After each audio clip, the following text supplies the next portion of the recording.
అష్టాదశోధ్యాయము మోక్ష సన్యాసయోగము శ్లోకం 52 వివక్తసేవీ లఘ్వాసి యత వాక్కాయ మానసః ధ్యానయోగపరో నిత్యం వైరాగ్యం సముపాశ్రితః. తెలుగు తాత్పర్యం: ఏకాంత ప్రదేశాలను ఆశ్రయిస్తూ మితాహారాన్ని పాటిస్తూ వాక్కు, శరీరం మరియు మనస్సును నియంత్రిస్తూ ఎల్లప్పుడూ ధ్యానయోగంలో నిమగ్నమై వైరాగ్యాన్ని ఆశ్రయించిన సాధకుడు బ్రహ్మజ్ఞానానికి చేరువవుతాడు. ఈ శ్లోకం ఆధ్యాత్మిక సాధనకు అవసరమైన జీవన విధానాన్ని వివరిస్తుంది. మితాహారం, ఏకాంతం, ఇంద్రియ నిగ్రహం, ధ్యానం మరియు వైరాగ్యం మనస్సును ప్రశాంతపరిచి ఆత్మ సాక్షాత్కారానికి దారి చూపుతాయి. हिंदी तात्पर्य: जो साधक एकांत का सेवन करता है, अल्प और संयमित भोजन करता है, वाणी, शरीर और मन को वश में रखता है, निरंतर ध्यान योग में लगा रहता है तथा वैराग्य का आश्रय लेता है, वह ब्रह्म ज्ञान के निकट पहुँचता है.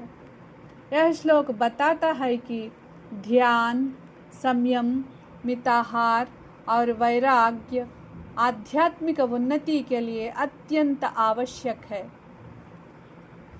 English meaning: living in solitude, eating moderately, controlling speech, body and mind, constantly devoted to meditation and firmly established in detachment. Such a seeker progresses toward the realization of Brahman. This verse describes the disciplined lifestyle that supports spiritual growth, solitude, moderation, self-control, meditation and detachment. The key message is: seek a calm and conducive environment. Practice moderation in food and habits. Control speech, body and mind. Remain dedicated to meditation. Cultivate detachment, means vairagya. These qualities help lead the seeker towards self-realization. అష్టాదశోధ్యాయము మోక్ష సన్యాసయోగము శ్లోకం 53. అహంకారం బలం దర్పం కామం క్రోధం పరిగ్రహం విముచ్య నిర్మమః శాంతో బ్రహ్మభూయాయ కల్పతే. తెలుగు తాత్పర్యము: అహంకారం, బలగర్వం, దర్పం, కామం, క్రోధం, అధిక సంపాదన మరియు స్వాధీన భావం అనగా పరిగ్రహం, వీటన్నిటినీ విడిచిపెట్టి ఇది నాది అనే మమకారం లేకుండా అంతరంగ శాంతిని పొందినవాడు బ్రహ్మభావాన్ని పొందడానికి అర్హుడవుతాడు. ఈ శ్లోకం ఆత్మ సాక్షాత్కారానికి ప్రధాన అడ్డంకులను సూచిస్తుంది. అహంకారం, కోరికలు, కోపం, గర్వం తొలగినప్పుడు మనస్సు నిర్మలమై పరమాత్మతత్వాన్ని గ్రహించగలదు.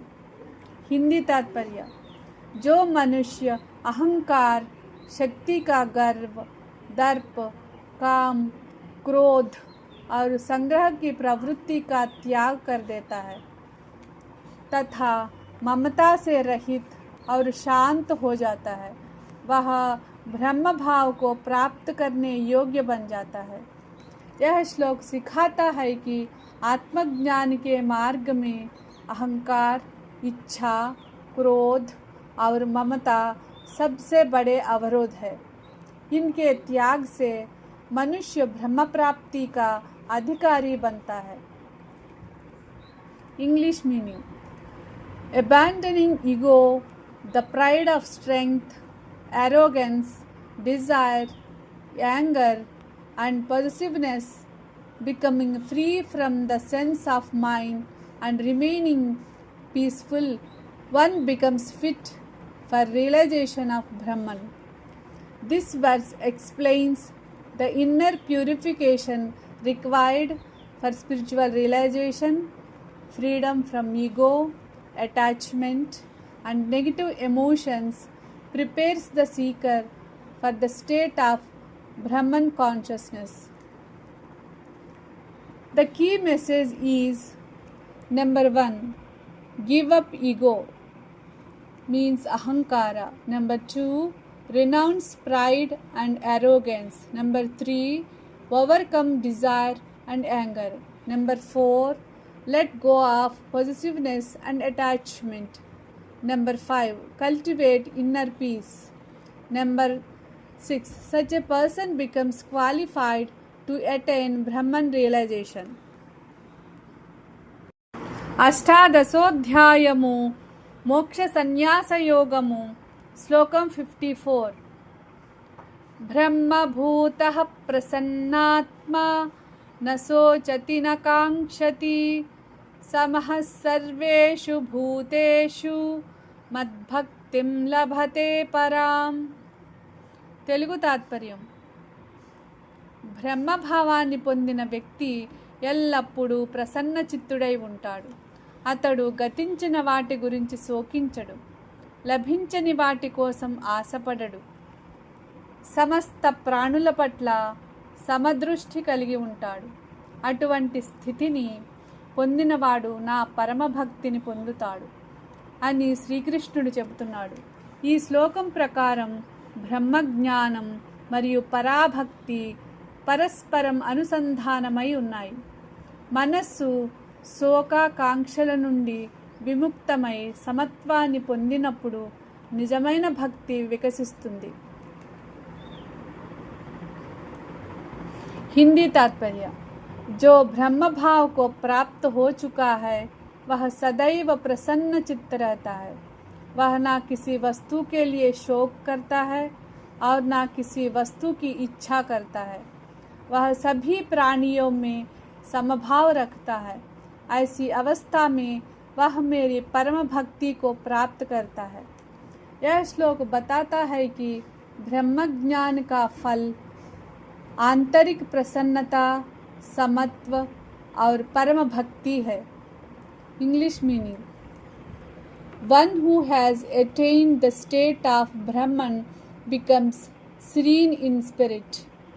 Such a person neither grieves nor desires, being equal toward all living beings. He attains supreme devotion unto me. This verse teaches that true spiritual realization brings inner joy, freedom from sorrow and craving, equal vision toward all beings, and ultimately the highest devotion to God. The key message is number 1, a realized person remains cheerful and peaceful. Number 2, freedom from grief and excessive desire. Number 3, equal vision toward all beings. Number 4, spiritual realization culminates in supreme devotion, means parabhakti. Number 5, true bhakti arises from inner purity and self-realization.